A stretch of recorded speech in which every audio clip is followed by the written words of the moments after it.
we're nearing to the end of the series, and for this session, we combined two of the essential areas for early childhood education, just the gratitude, reverence, and wonder, and then joy, humor, and happiness. So, if you look at it on the surface, it's also something that seems the more heavy and serious side, and then the light. So they balance each other a little. It's a lot to cover in one evening, I think. But it's also some of the most simple elements. So I think we can reach a certain depth, even though it sounds like so many words put together, right? So I will speak a little of the joy and humor and happiness, or the lighter side, and Anke will speak more to gratitude, reverence, and wonder.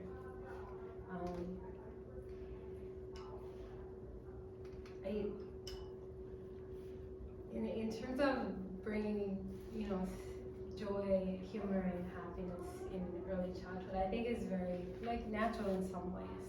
The children bring it in themselves. However, for me, the key to it is a lightness and not holding on too much, because there's so many small difficulties. Our role as educators or as adults is to bring back to the lightness, bring back joy after moments of difficulty, and to try to carry it always within ourselves. I could tell a little anecdote in the last few days without mentioning any particular names or anything. One of the kids in my current class had trouble separating one morning, and so we're asking him what's wrong, and he's not really able to express a lot, but he was able to express himself in a certain way, and he told his father, because Miss Jane is, and then he called me by a name, which is like a grumpy character in the story. And I said, oh, okay, that's interesting.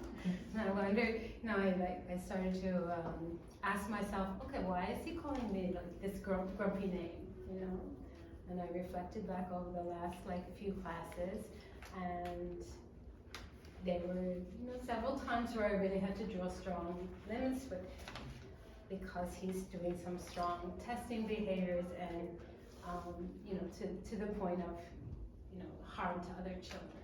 So I had to be very, I had to put on my big teacher voice and my serious face with him.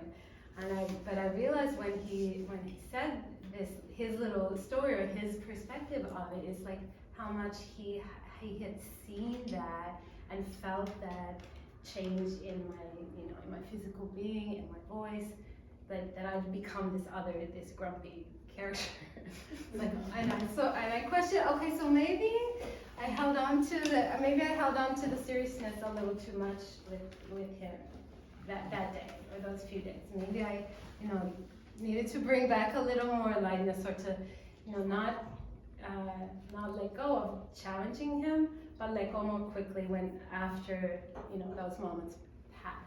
I can hold a limit with him, but also bring back some lightness in our interactions. Yeah. And so I did that, and it was very helpful. But he, his way of describing that really brought me to think about holding on to some humor and some joy even in the difficult situations. There's also sometimes when we can go too far in being humorous or funny with the kids, when they're not ready to understand certain kinds of humor and silliness, and then they take it in a direction that's uncomfortable or just annoying. you know, one of the things that we see in a lot of our early childhood classes is like this silliness that catches on between children, and a lot of like, especially when it comes to talking about bathroom things, I love that, that it catches on where, The cable? you know, where the certain, you know, somewhat taboo words are like very funny and very interesting to them. And I think in our modern media culture, there's a lot of jokes and humor that is either sarcastic or kind of plays on that idea of taboo things or, you know, rude things to find humor. And it's kind of a lazy kind of humor, and children often will misunderstand it or, you know, be disturbed by it, but they don't know how to deal with those feelings, so then they, you know, really seem to become a little over consumed by it. Like, and the repetition of silly words or things like that, it just really gets cemented in as something that they can use for a cheap laugh amongst their peers or even with some adults. So I think when we come to humor and how to use it with young children, it's really like sometimes the simplest, like unexpected, you know, thing in a story, you know, it could be like the rabbit who digs up the carrot and then it flips upside down, or something very simple. Is a humor that is more relatable without this edge of over the top silliness or rudeness or sarcasm. So I already talked about forgiveness and letting go, and in terms of cultivating this environment of joy and happiness, we also need to somehow feel our feelings, including the sad ones or the difficult ones, but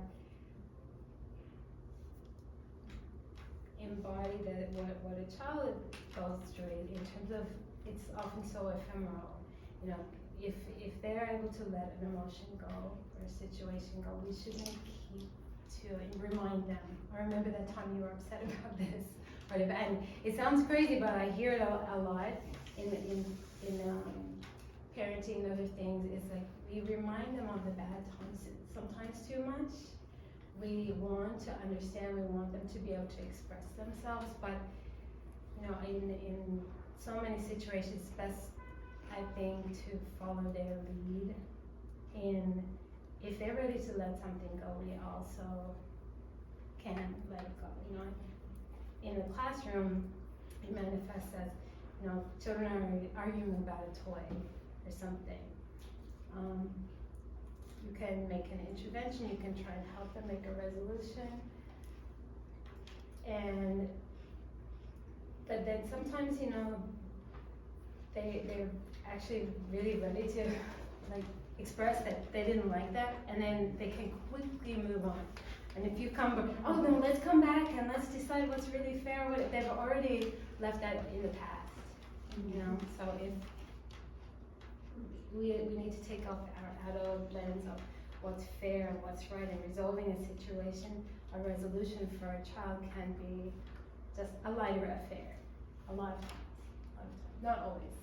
Sometimes you really have to dig in and find out that they work together and make a solution to a very complicated problem. But sometimes it's their lightness and their willingness to keep moving is something we should, that I think is very valuable to honor and help them retain that lightness as they go through there. What else did I want to talk about? In our even when feeling like a weight or, you know, anxieties or worries in the world, there are some simple ways to not pretend happiness, but to cultivate it, to bring it out of yourself through like the kind of singing that we do, singing and moving, working with a lightness. And you know, when we're doing that hard work, humming a little song or something can bring just a different sense of it to the children. And so I don't have a huge amount more to say. No, I think it's a very nice, just to be reminded of this bringing lightness even in times that are difficult. I think that's like the key. And there's a little book that I took out of the library. It's a children's version of a bigger book that I recently listened to. I mentioned it to you, Jane, the Book of Joy, by Desmond Tutu and the Dalai Lama. And it really reminds you how you have to cultivate that sense or the feeling of joy.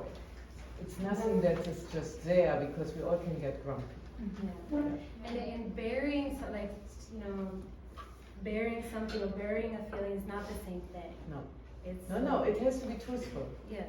So you can be at the same time you can be sad and also experience joy.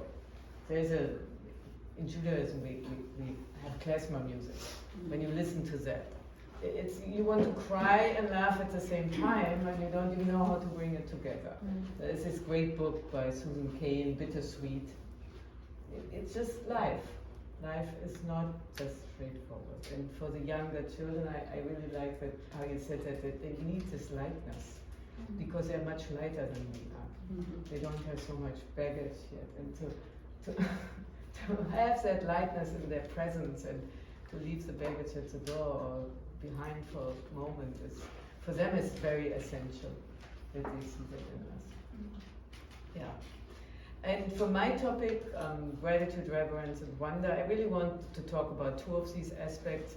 I wanted to talk about wonder because I think it's like something that is so essential to us as human beings. And I want to talk about gratitude because that is something that also needs to be cultivated, but in a way, I think where something new has to come than how I was raised. And you will see when we talk about it. But I want to start with wonder because for me that's something when I try to look at the world through the eyes of the children and to see something they see and to get so excited about the centipede or the earthworm or the snail. And it's really truthful. This is nothing that the children like set up a play for us to enjoy. They're really, really excited. They really, really do wonder. I want to talk a little bit about wonder. There is this nice book by Rachel Carson, The Sense of Wonder. It's a very, very beautiful book. It's from the 60s, and in that book she says if it would be up to her, she would ask every single child's fairy aunt to give them the sense of wonder that's indestructible. Mm-hmm. Because when you have that, you will have for your life something that can always help you to rise up. Even when times are very desperate, you always will find something that stirs you as a human being. And I want to talk a lot about it a little bit more because it's maybe easy to see that in relationship to science and to nature, but it's also in relationship to us as human beings, in relationship to social impulse and such. So I want to break it up a little bit, but I want to start with a little verse by William Blake that all of us, I guess, know. To see the world in a grain of sand and a heaven in a wild flower, hold infinity in the palm of your hand and eternity in an hour. And that describes a child's consciousness. And I think that's an essence of wonder. And then there's one of Albert Einstein, which I also love. He says there are two ways to live your life. One is as though nothing is a miracle. The other is as though everything is a miracle. So you can decide which way you want to live. So when I now think about the sense of wonder, there is this sense of wonder that we have, I want to talk about. Then there is a mood of wonder that we as adults can create for the children. And Then I want to speak briefly about wonder in science and wonder in social and moral impulse. So the sense of wonder, we come with that. Every child has it. Everything they see, they are so curious to. They observed your daughter. She was just watching how somebody got dressed after baking class. But she was watching something that was so banal maybe, but she was fully engaged. Really, so present that I wish I could be that present in my daily life. So they have, it comes with us, we have it. And then as Rachel Carson says, if we could just have a fairy aunt that could preserve it for us, so we have it all our life long and it doesn't go away. Because we grow up and we are told over and over again to move on, to get along, to do your assignment, to write your essays, to take this test, to whatever. And all of a sudden there are so many other things and we just in a way dull down. Sometimes when you're with children, they actually make you feel a little bit humiliated that you do not wonder any longer about these things you could wonder about and not engage. Today in the garden, that was the funniest thing I saw in a long time. Miss Patricia not only took the rake, now today she took a big shovel and she set out to unearth, what was it? What weed was that? Burdock. The burdock. Burdock weed. Aiken came, we all loved them. Aiken said those are flowers. And I said, no, not really flowers, these are weeds. Let's get the big shovel. And the ground is still hard. So they would stand on the shovel because it had these little, I don't know, like edges where they could stand on. And we were trying to get the shovel down. And everyone would try, and they would get off and they would turn it around. And finally, I was the one who used my big foot to get it. But we did it again. We did it like 6 or 7 times. Everyone had a turn, being primary shovel holder. And it was for me too. It was this weed, you know, you just see the weed is a weed is a weed. But I could feel it differently. Yeah, and at a certain point you said, now there was a snap. And you heard it when it snapped, when the root, when the burdock has very deep roots, so you have to kind of dig it out. And it was a real involvement in something very practical, but also something very wondrous. Why would we do that? And what was that we were trying to get out of there? So this sense of wonder, to keep it alive, if we can, it really is this foundation for lifelong learning. Right, and this is a nice transition for our last conversation series where we will talk a little bit about us adults being on a path of development, which will be exciting to talk about that. So we can try out if we have a sense of wonder still that helps us to go on this path of lifelong learning. So I will shift to the mood of wonder and I will use Patricia's story a little bit, because the mood of wonder we as adults create for the children. Correct? We can make everything sterile and unappealing and matter of fact and have an explanation for everything and a solution for everything and really reduce life to something that's very mechanical, but that's really not the breadth of life. Life is a mystery, a miracle around each corner. So how do we really prepare ourselves that we can bring that to the children? So nature is a wonderful element. So when we are in the garden, there's always something to see. And you should see how the last few weeks, the last week, how the hues of green in the garden change. And I mean, it is so amazing. When we weren't in school last Wednesday, we skipped one day. You really felt you missed that continuation of something unfolding in front of you. And the children see that also. There are these beautiful spots of color in the garden right now. The tulips, there are these orange ones, the red ones, there are the yellow ones. Now the iris is purple is blooming. It's really, nature is this element that allows us with ease to create this sense of wonder. I remember last year you went for the hatching, egg laying of the horseshoe crabs.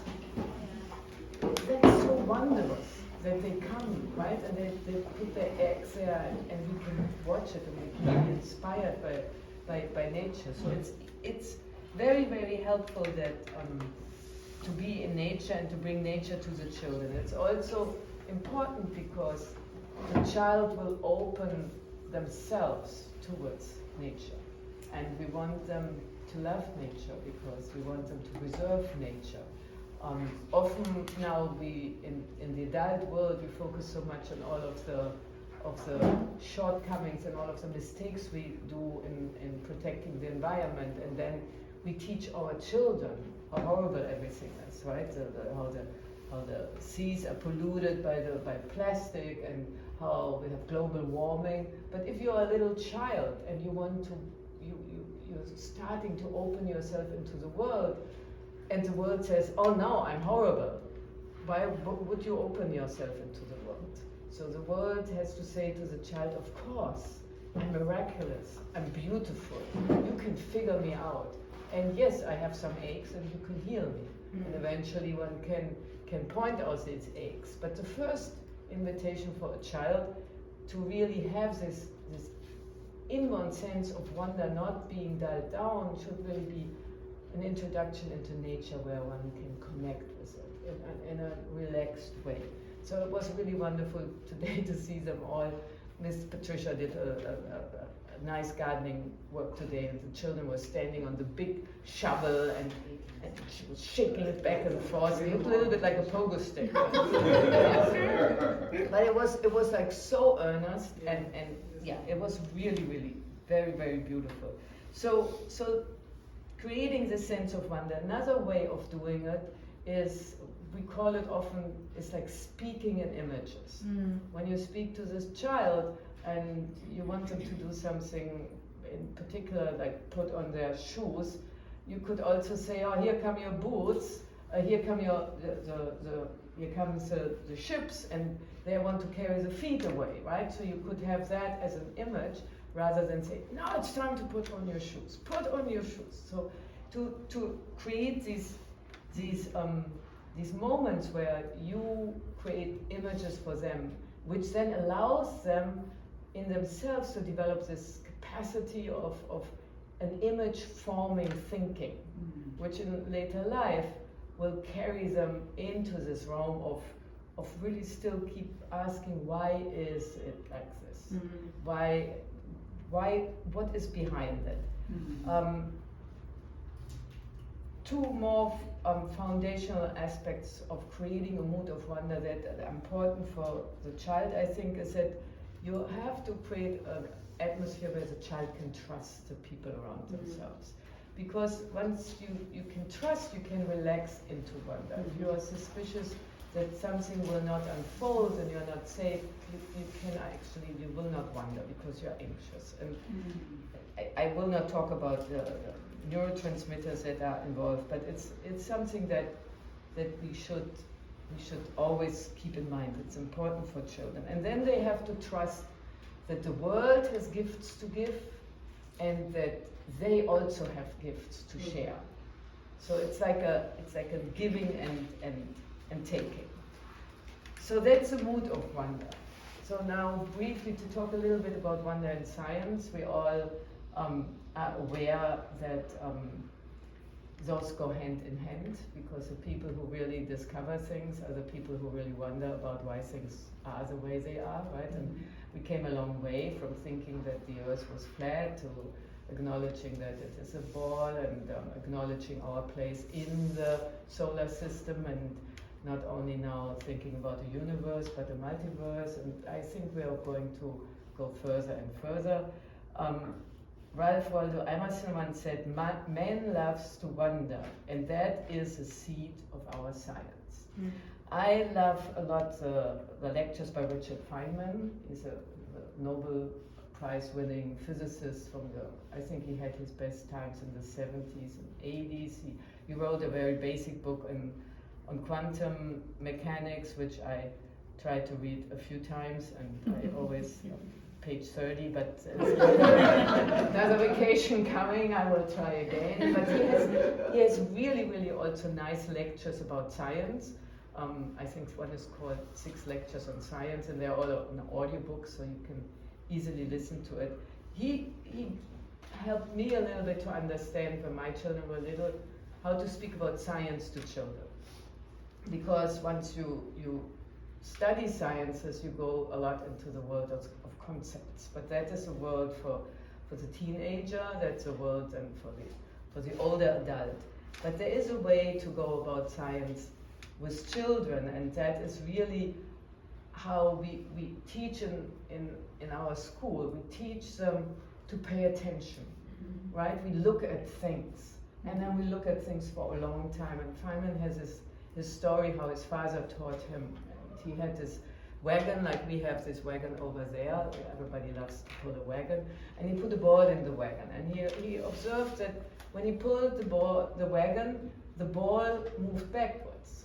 And when he stopped the wagon, the ball moved forward. So he goes to his father and he explains to his father what he saw. And his father said, no, it's really not like this. You should go and you should look again at how it is. And so he goes, he looks again. And he really cannot see it so clearly, and he goes back to his father, and his father says, you see, when the wagon starts moving, you pull it, but the ball you do not pull, so the ball starts moving a little slower. It's a little delayed, so it looks as if the ball moves backwards, but in fact it doesn't. It moves forwards, but slower than the wagon. So when you stop, the wagon stops. The ball does not stop immediately because you don't stop the ball, so it looks as if it's rolling forward. So he tells him that this is called inertia, and he also says that it's just a word, but you have to observe. And children do observe.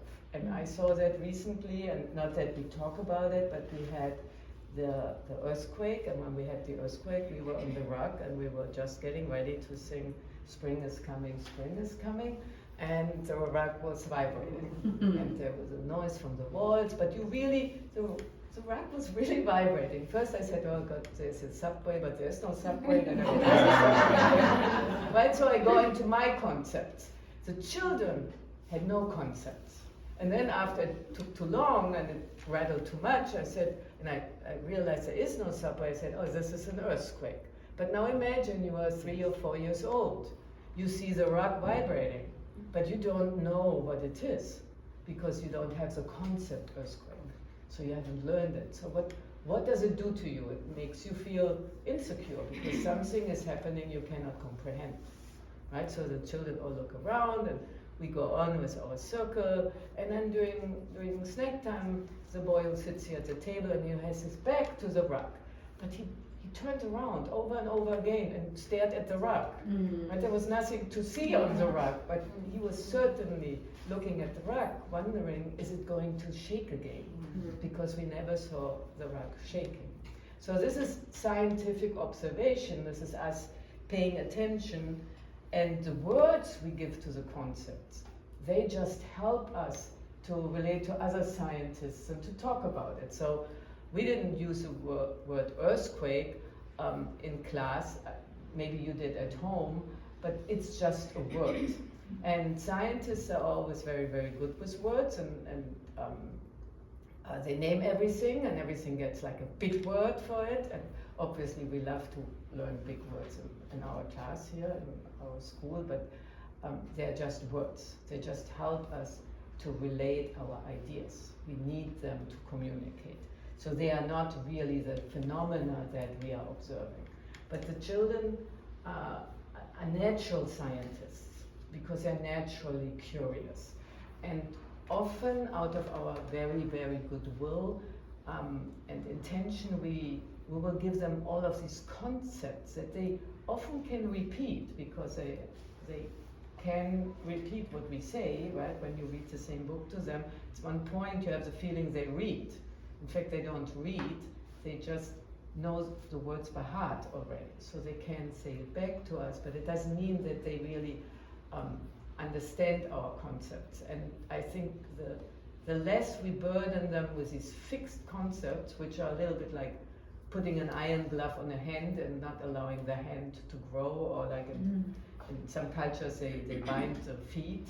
So the foot is bound in something. You can do the same thing with thinking. You can bind it into a form that you want to have. And I have to say, when I was raised, the times were still that we learned a lot of concepts very prematurely, which did not allow me later to to think freely outside of the box. Right? And all of a sudden people talk about thinking outside of the box. You should actually never start thinking inside a box. So let's not put boxes on something, but let's keep it that it's open into the world. And it's open for any consideration.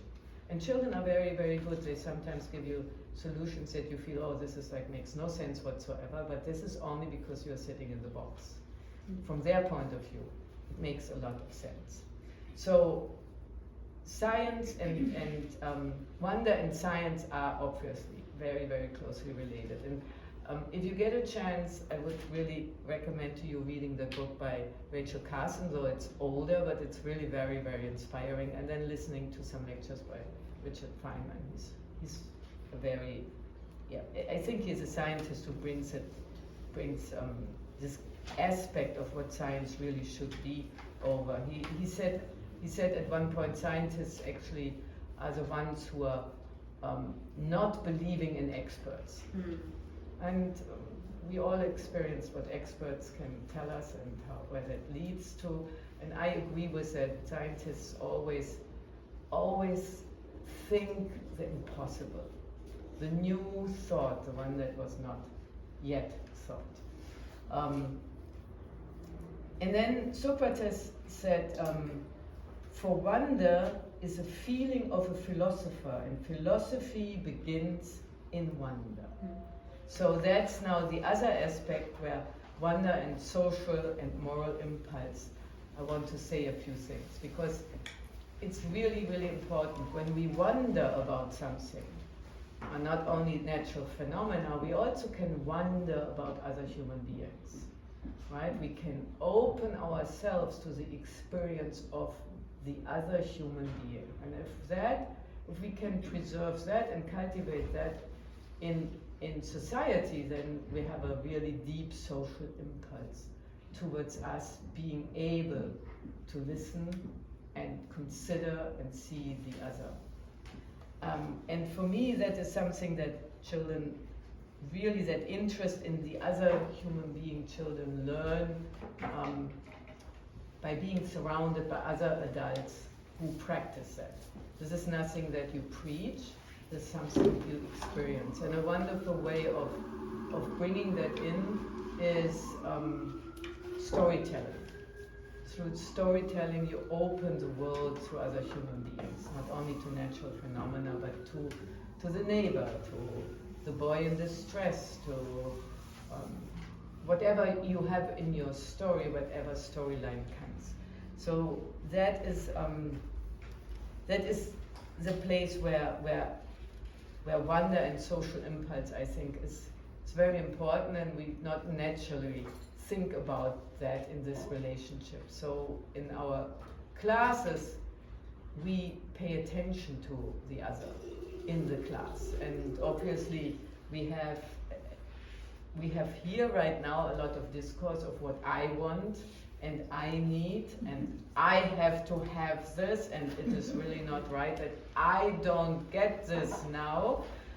And then we have to ask ourselves, oh, why can I not take this block out of this house with the 2 windows when it's a bearing wall structure, right? So we have to learn and consider the other. Or when somebody gets hurt, that we take care of the other. So the boat today, in baking time, the boat ran over the toe of a friend. So we had to jump out of the boat, and we had to take off the slipper and the sock, and we had to look at the toe, and the toe was a little red, but it wasn't broken, and so now we take care of it. So we have this opening of ourselves towards the other. And the basis for that is real wonder, because we wonder what the other person is experiencing. And obviously we can close ourselves to that and only wonder about ourselves.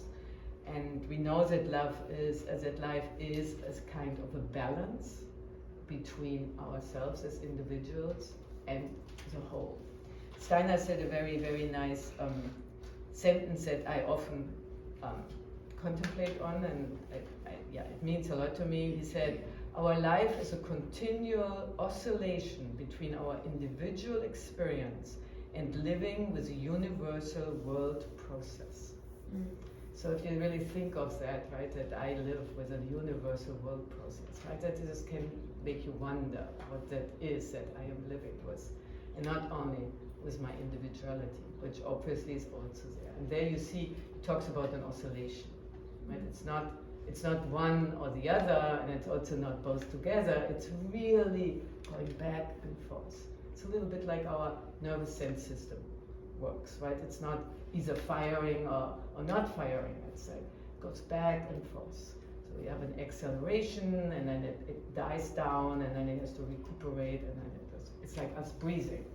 You breathe in, you have a pause. Very split section of a pause, you breathe out, you have a pause. It's the same as a heart, right? Between every single beat there is a pause. The heart finds its way to beat again. And it does it continuously through all of your lifetime until it doesn't do it any longer, and then you are released from your physical body and you may journey further into a different world. So this is wonder. I love wonder. I love to wonder. I also want to say a little bit of a phrase that became, when my children were in early childhood, that became such a phrase that everybody used, that I really, the children even, you talked about humor and the sarcasm and real humor, right? But the children became really sarcastic about it, because the teacher would constantly say, when the child asks a question, I wonder, right? And if that becomes like a thing, I wonder, and it has no meaning, then you better don't say it. Your children will ask a lot of questions, and many questions, I think they asked just to ask the question, because they don't even wait for your answer. And if you start to talk, they just turn around and they're gone. And you are planning this beautiful answer, and you actually know the solution, you know the answer to the question, right? So you feel really fulfilled, and they have no interest. So often you listen to their questions, and at times you can attempt to to give an answer, and ideally in a picture form. I often, when children ask me things where I really feel they just ask the question because they wonder, they don't want me to tell them it's A, B, C, or D. No, they want to wonder about this. I say, so what do you think? Mm-hmm. And I like that better than I wonder, because for me, I wonder lost a little bit of wonder. So, so I say often, what do you think? And then sometimes I say, and what do you think? And then I have to share what I think, right? And I try to speak, as I said, I try to speak in images, right? So when we talk about, for example, why is the sun coming up and why it's getting dark at night, I don't talk about rotations of heavenly bodies. Right? I talk about the sun that rises, like they rise in the morning, and the sun that goes to sleep, they go to sleep. And that's actually not a lie. I would not tell lies. It's really what we see. Mm-hmm. It's a phenomenon, right? Mm-hmm. And if I tell a child, oh, the earth spins around, I mean, only because children can really not fully grasp it, they don't get seasick. Otherwise I would get seasick, because if I would walk here around and I have to know that I'm spinning on something the whole time, I mean, how can I feel at ease, right? I will feel shaken. I'm like Coney Island, one of these machines that make me nauseous. So that's wonder. And I wanted to speak briefly about gratitude, because I think there a lot of questions come in. Gratitude is something, I think, a quality that we as human beings have to cultivate. When I started to think a little bit more about gratitude, and I grew up in the 60s, 70s, so where I grew up I was told to say thank you when I got a gift, and I knew certain concepts, and I don't think that I really experienced that deep feeling of gratitude, a feeling of I am grateful. I learned that I had to say something. And then I came into this culture and it was very, very different. So here you come to birthdays and people collect their gifts, and then when everybody's gone, they open the gifts, and then you send a thank you note. That was so foreign to me, right? Because where I come from, you open your birthday gift, the auntie sits there and you give her a kiss and you say thank you.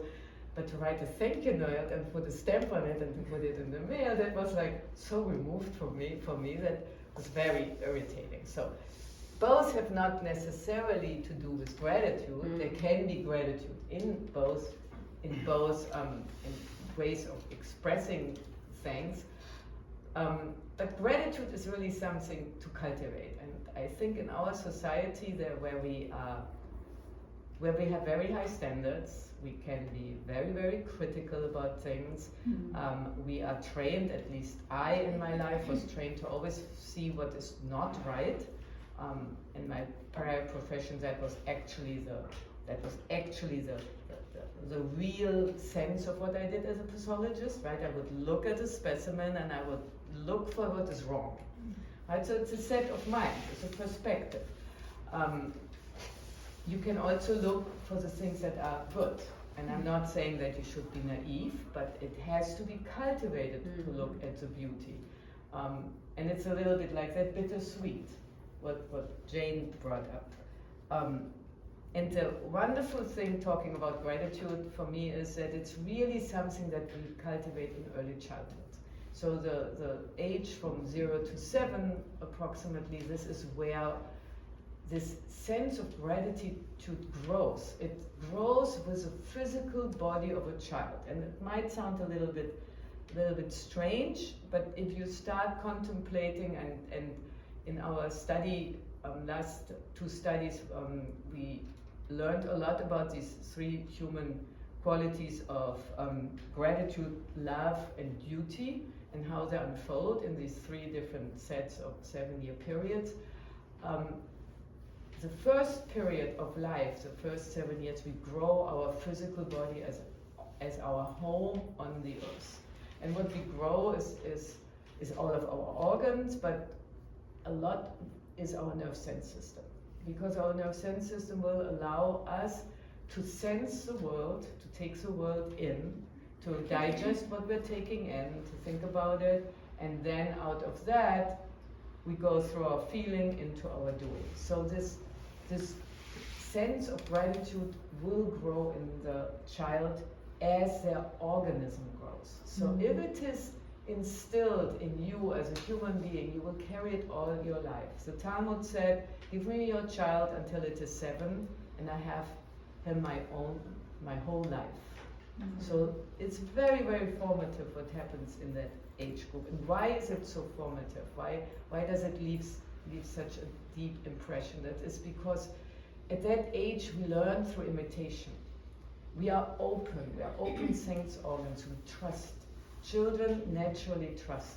Children naturally at that age want to please. Children naturally want to explore. And you see that when your little one can sit and they look through your cabinets and they take out all the spoons and they bang everything and they figure out how does this world work? What is this matter all about? They don't ask if it is a fancy pot or not a fancy pot. They don't care. They want to experience what noise does it make when I bang it. What's inside? I turn it around. It looks different from every single perspective. So they explore the world. And the children at this age have this wonderful gift of imitation, which I always say, and I know some of you heard it several times, I really wish one could do real research on imitation. Really figure out what it really is. Because the children are learning through this quality. So saying that, knowing that the first 7 years our children learn through imitation, how do they develop this deep sense of gratitude that can carry them through their life? It's very, very simple for them, but for us it's very difficult. They learn it because we embody gratitude. So how do we embody gratitude? Surely not by me seeing which corner of the room is dirty or where somebody did something wrong, right? By being grateful myself. And I think that is something each of us is maybe cultivating on the daily basis. How can I be grateful for something when everything else is just so awful? So how can I be, for a child, a person from whom they can actually inhale this sense of gratitude? And if you really think about it deeply, you want to make an effort every day to be grateful, and not because it makes you also feel better. I'm really trying to be grateful, and I have a lot of opportunities to see a lot of things that I don't like, and as some of the little boys asked me today, why are the dog owners not picking up their not nice? Not nice is our code word for what lies on the sidewalk. And I said, I cannot tell you, I don't know. So I see a lot of things that I am not grateful for, and that I do not like, and that sometimes actually make me very upset. And then I have to also see all the beauty. And as I said before, it's much easier to see it in nature. And this spring is so beautiful because it's not like freezing cold, but it's like you feel it's like a little bit like a refrigerator that preserves everything and stretches out this unfolding of nature over like a 4-week period, and things come like gradually, and you have time to really enjoy it. One of my favorite things right now to see is the ginkgo trees. When the leaves of the ginkgo trees grow, I mean, all the trees is beautiful, the leaves, but the ginkgo trees, it's like the ginkgo leaf is there, but it's like a baby, and then it grows bigger. And now there's these ginkgo trees, and they have these beautiful branches. They are so upright and sometimes a little stiff, right? And then there are all these little green things growing. Yeah, it's very beautiful. So how can I then live that gratitude? And today we had a very special day, and I want to invite you all to try our soup in the pot, because this morning Miss Jeannie came in and she said, could you make a little bit more soup for the evening tonight? And Patricia and I, we did that now the last few conversation series, and it's really nice. And Miss Jeannie admitted that she looked at our bowl of vegetables and she felt, wow, this really cannot become like a good soup. But then all of the children came, and everybody brought something special. We had fennel, we had green beans, we had snap peas, we had orange peppers, we had yellow peppers, we had yellow zucchinis, we had green zucchinis, we had yams, we had potatoes, we had corn. Did I put in the fennel? The fennel was also great. Yes. So we were chopping up all the vegetables, and we were so enthusiastic to make that soup. So I was so grateful for this coming together. And then when we tasted the soup, it was really so delicious and so sweet. And we were very, very happy that even after lunch, because now many of us eat for snack soup and then for lunch soup because we like it so much, we had still half a pot left over for tonight. So I want to invite you to partake in our expression of our gratitude for all you also do by sending these vegetables and by being creative and bringing variety, because it's very, very, it's essential for us to develop that. And I also want to invite you to really think about gratitude and how one can express it in the presence of children without being sentimental or without feeling that it's forced. And from my own experience, I can only say that I had to practice, and I had to progress myself towards really being able to experience that feeling when I look at my soup bowl. And it's not an elevated china we eat it out. We don't have any silverware that is exceptional. We have very basic napkins. But after a process like us working all together to really feel that gratitude. And now it's very easy to feel the gratitude for the soup. There are other things that are still more challenging to feel gratitude. But the soup is something to practice with. And I think when we consider that our children really learn through imitation, I think we can turn to ourselves. And I want to leave what I wanted to say this evening there and really point out, because we're looking to ourselves. Our last conversation series is about self-development. It's our adult path towards growth. And it's, I guess, a challenging topic in a way, but also can be fun because one can share in a humorous way one's own shortcoming and experiences. So that's a nice transition towards lying ahead. And I know that Miss Jane had prepared something for us to wonder a little bit. Yes. Good.